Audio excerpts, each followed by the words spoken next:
नमस्कार दोस्तों, मैं विनम्रता पाठक एडू हब की ऑनलाइन क्लासेस में आपके सामने तहे दिल से आपका स्वागत करते हुए उपस्थित हूँ। और आज हम बच्चों पढ़ेंगे सर्वनाम। इसके पहले वाले वीडियो में हमने पढ़ा था संज्ञा। संज्ञा और सर्वनाम का बड़ा संबंध है बच्चों। तो आज की जो वीडियो है, आज का जो हमारा टॉपिक है वो है सर्वनाम। सर्वनाम जो कि संज्ञा के स्थान पे प्रयोग होता है। संज्ञा क्या है बच्चों? संज्ञा है किसी भी व्यक्ति, वस्तु, स्थान का नाम। यानी किसी भी नाम के स्थान पर जिस शब्द का हम प्रयोग करते हैं वह सर्वनाम कहलाता है। यानी संज्ञा के स्थान पर जिन शब्दों का प्रयोग किया जाता है वह सर्वनाम है। जैसे रघु एक डाकिया है। रघु घर घर जाकर पत्र बांटता है। रघु बहुत अच्छा इंसान है। अब बच्चों बार बार हम रघु का प्रयोग करें तो वहाँ पर वो थोड़ा अटपटा सा लगेगा। तो अगर हम इसको इस तरीके से कर दें कि रघु एक ईमानदार व्यक्ति है, वह एक डाकिया है, वह घर घर जाकर पत्र बांटता है, तो ये तो अच्छा लगेगा। लेकिन हर सेंटेंस में रघु रघु रघु करेंगे तो वो थोड़ा अटपटा लगेगा। जैसे दीपा और श्वेता बहनें हैं। दीपा और श्वेता एक साथ विद्यालय जाती हैं। दीपा और श्वेता संगीत सीखती हैं। दीपा और श्वेता दोनों गाना गा रही हैं। अब बार बार दीपा और श्वेता बोलने की बजाय हम दीपा और श्वेता बहनें हैं ये कहने के बाद वे दोनों एक साथ विद्यालय जाती हैं, वे दोनों एक साथ गीत गाती हैं, या वे दोनों एक साथ संगीत सीखने जाती हैं। तो ये जो वे, वह, यह, इस तरह के जो शब्द हैं बच्चों वह सर्वनाम कहलाते हैं। यानी संज्ञा के स्थान पर जिन शब्दों का प्रयोग किया जाता है वे सर्वनाम होते हैं। जैसे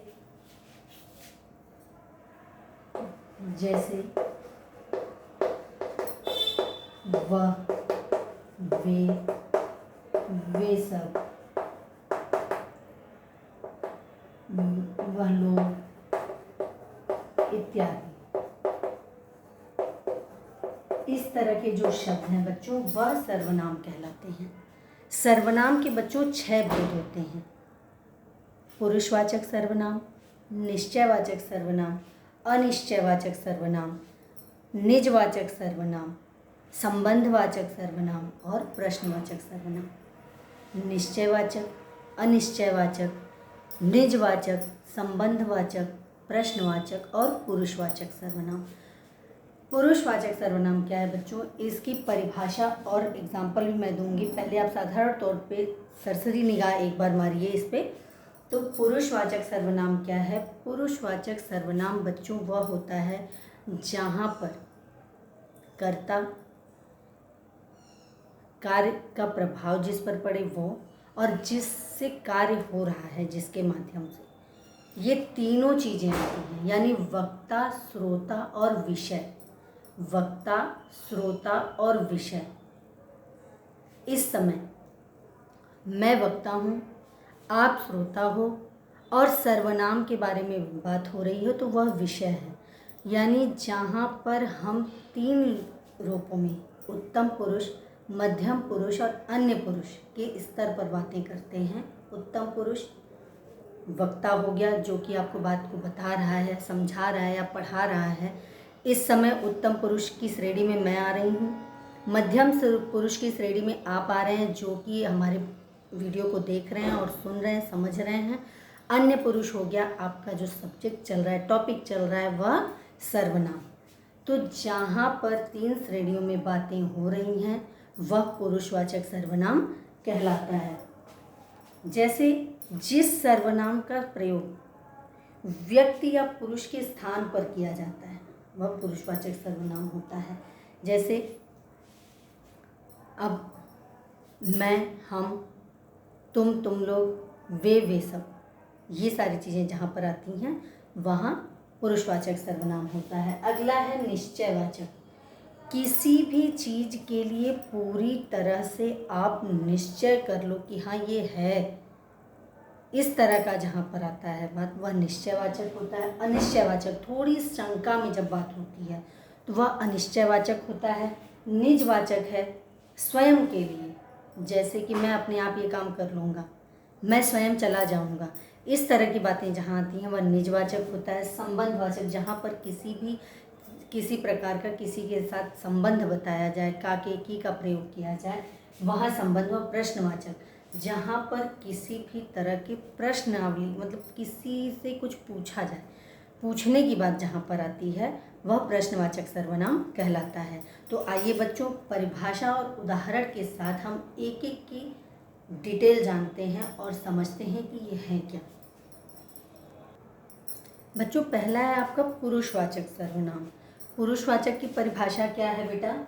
जिस सर्वनाम का प्रयोग किसी व्यक्ति या पुरुष के स्थान पर किया जाता है उसे पुरुषवाचक सर्वनाम कहते हैं।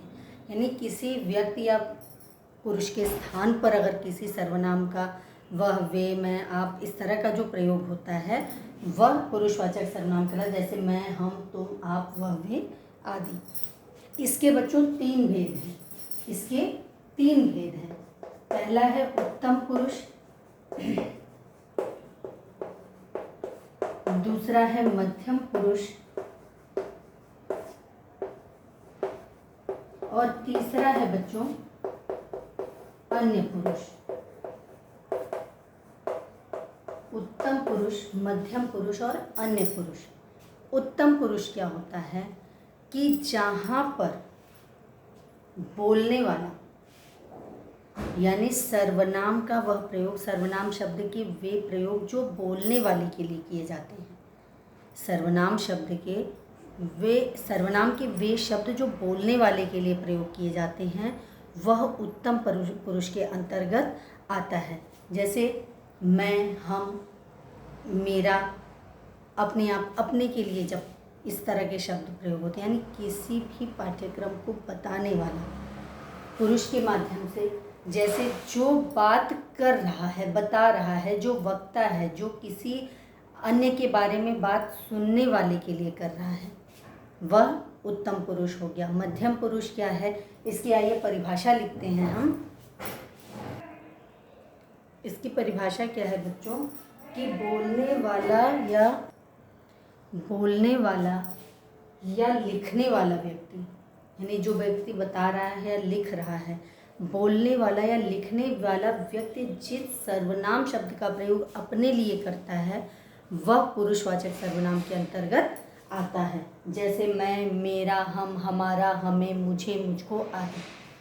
ये सारे सर्वनाम पुरुषवाचक उत्तम पुरुष के अंतर्गत आते हैं।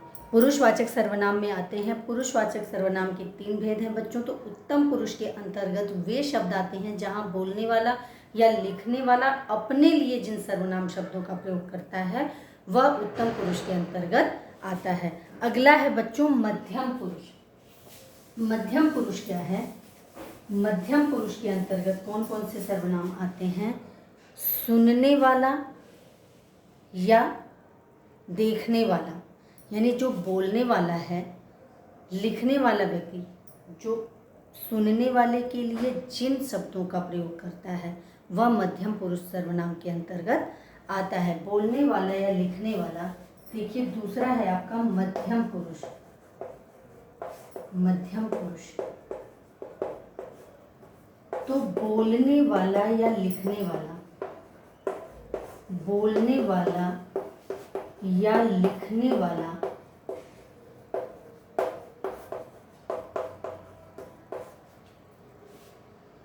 सुनने वाले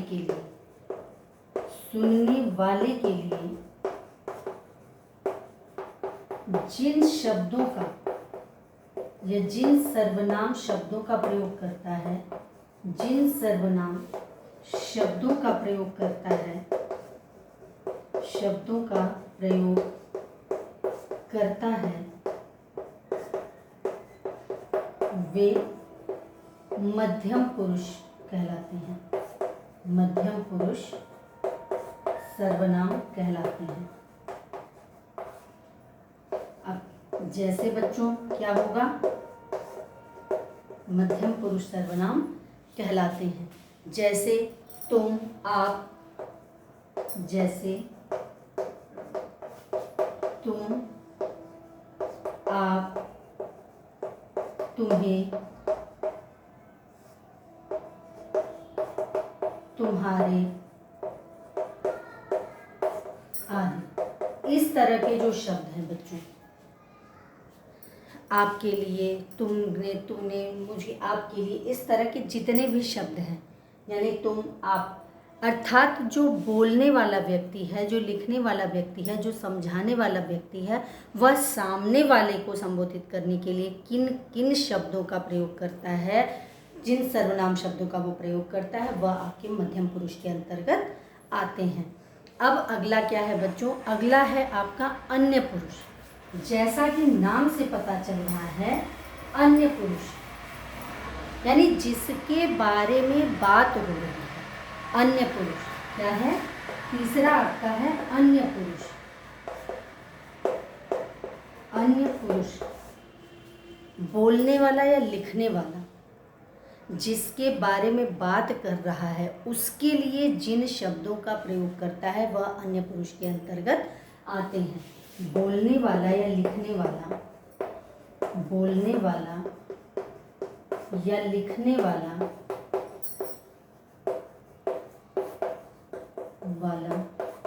जिनके लिए बात कर रहा है या जिनके बारे में बात कर रहा है, जिनके बारे में बात कर रहा है, उसके लिए जिन सर्वनाम शब्दों का, उसके लिए जिन सर्वनाम शब्दों का, उसके लिए जिन सर्वनाम शब्दों का प्रयोग करता है, जिन सर्वनाम शब्दों का प्रयोग करता है, शब्दों का प्रयोग करता है, वे अन्य पुरुष सर्वनाम कहलाते हैं। अन्य पुरुष सर्वनाम कहलाते हैं। अन्य पुरुष सर्वनाम कहलाते हैं। जैसे वह, वे, उसे, उसका, उन्होंने, उनसे आदि। यानी बच्चों सीधा सा मतलब समझ में आ रहा है कि जिसके बारे में बात हो रही है। अब तक हमने क्या कहा कि एक व्यक्ति जो बात कर रहा है, जो बता रहा है, जो एक तो बात कर रहा है, इस समय आपके बीच तीन पुरुष यानी पुरुषवाचक सर्वनाम जो चल रहा है उसमें तीनों लोग प्रस्तुत हैं। उत्तम पुरुष भी, मध्यम पुरुष भी और अन्य पुरुष भी। उत्तम पुरुष जैसे कि मैं आपको संबोधित कर रही हूँ, बता रही हूँ, और अपने लिए मैं का प्रयोग जो मैंने किया, बात कहते हुए, लिखते हुए जो मैंने अपने लिए शब्द प्रयोग किए, वह तो उत्तम पुरुष के अंतर्गत आता है। जो आपको संबोधित करने के लिए मैंने आपके लिए शब्द प्रयोग किए, वह मध्यम पुरुष के अंतर्गत आता है। और यहाँ पर जिस बारे में बात हो रही है, उसके लिए जिन शब्दों का प्रयोग किया जा रहा है, वह अन्य पुरुष के अंतर्गत आता है। तो बच्चों पुरुषवाचक सर्वनाम के तीन भेद होते हैं: उत्तम पुरुष, मध्यम पुरुष और अन्य पुरुष। वक्ता, श्रोता एंड विषय। वक्ता, श्रोता और विषय। एक बोलने वाला, समझाने वाला, दूसरा सुनने वाला और तीसरा जिसके बारे में बात हो रही है। तो आइए अगला देखते हैं। अगला आपका है निश्चयवाचक सर्वनाम। निश्चयवाचक सर्वनाम क्या कहता है? अगला है बच्चों निश्चयवाचक सर्वनाम। निश्चयवाचक सर्वनाम क्या कहता है कि जो सर्वनाम किसी व्यक्ति, वस्तु, स्थान के निश्चय रूप के लिए प्रयुक्त होता है, यानी ऐसे शब्द जो किसी व्यक्ति, वस्तु, स्थान के लिए निश्चित रूप से प्रयोग होते हैं कि यह वही है, इसका कोई और अन्य यानी किसी शंका में नहीं, वह निश्चित रूप से होता है, वह निश्चयवाचक सर्वनाम होता है। जैसे यह, वह, यह मेरी किताब है, तो निश्चित है यह मेरी किताब है। यह मेरा घर है, यह मेरा घर है, निश्चित तौर से। मान लीजिए ऑफिस से पिताजी के आने का टाइम हो गया, डोरबेल बजती है, तो आप बिल्कुल ये जानते हो कि पिताजी आ गए, यह निश्चित हो गया। और अनिश्चयवाचक क्या है? जो सर्वनाम अनिश्चय यानी जिसके लिए हम थोड़े शंका में होते हैं, पूरी बात नहीं पता होती है, उसके लिए जिन शब्दों का प्रयोग करते हैं वह अनिश्चयवाचक सर्वनाम होता है। जैसे कोई, किसी, कहीं।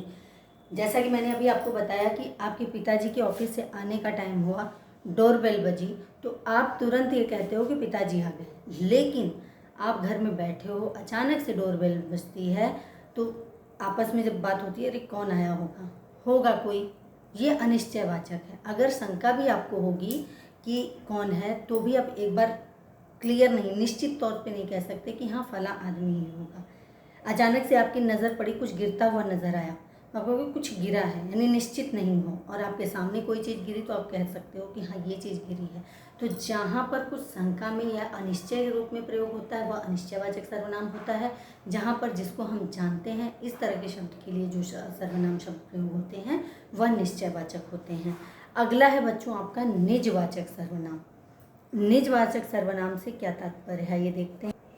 निजवाचक सर्वनाम क्या कहता है बच्चों, जिन सर्वनाम शब्दों का प्रयोग बोलने वाला अपने लिए करता है, यानी जो हम स्वयं के लिए प्रयोग करते हैं, ऐसे शब्द वह निजवाचक सर्वनाम कहते हैं। जैसे स्वयं, आप, खुद, यानी मैं ये काम खुद कर लूँगा, मैं अपने आप चला जाऊँगा, मैं स्वयं कर लूँगा, या मैं स्वयं चला जाऊँगा, या मैं स्वयं खा लूँगा। तो इस तरह के शब्दों का प्रयोग जहाँ पर होता है वह निजवाचक सर्वनाम के अंतर्गत आता है। निजवाचक सर्वनाम का मतलब कि जो बोलने वाला स्वयं के लिए शब्द प्रयोग करता है वह निजवाचक सर्वनाम कहलाता है। अगला है संबंधवाचक, जहाँ पर संज्ञा या सर्वनाम का किसी रूप में संबंध बताया जाए, यानी संज्ञा सर्वनाम के लिए कोई उपवाक्य के साथ संबंध बताया जाए। क्या है, जिस सर्वनाम का प्रयोग साथ में किसी अन्य उपवाक्य में प्रयुक्त संज्ञा सर्वनाम से संबंध बताने के लिए होता है उसे संबंधवाचक है। जैसे जो वो, जैसी करनी वैसी भरनी, यानी जो करोगे वही पाओगे। जिसकी लाठी उसकी भैंस, यानी ये संबंध है, जिसकी और उसकी, जो सो, जैसी करनी वैसी भरनी, जो बोएगा वही पाएगा, जिसकी लाठी उसकी भैंस। इस तरह के जो भी वाक्य यानी जो शब्द प्रयोग होते हैं वह संबंधवाचक रूप में आते हैं। अगला है बच्चों आपका प्रश्नवाचक, जिन सर्वनामों का प्रयोग प्रश्न पूछने के लिए किया जाता है, यानी कुछ पूछने के लिए किया जाता है, वह सर्वनाम प्रश्नवाचक सर्वनाम कहलाते हैं। जैसे क्या, कैसे, कहाँ, कब, कौन, इस तरह के प्रश्न। ताजमहल कहाँ स्थित है, बाहर कौन आया है, आप विद्यालय कैसे जाते हो, इस तरह यानी जिसका कोई उत्तर मिल जाए, यानी प्रश्न पूछने के लिए जिन शब्दों का प्रयोग किया जाता है वह आपके प्रश्नवाचक सर्वनाम के अंतर्गत आते हैं। तो बच्चों, उम्मीद करती हूँ आपको सर्वनाम का चैप्टर समझ में आ गया होगा और सारे सर्वनाम भी याद हो गए होंगे। तो मिलते हैं अगली वीडियो में अगले टॉपिक के साथ। तब तक खुश रहिए, प्रसन्न रहिए, मस्त रहिए और पूरा एंजॉय कीजिए। धन्यवाद।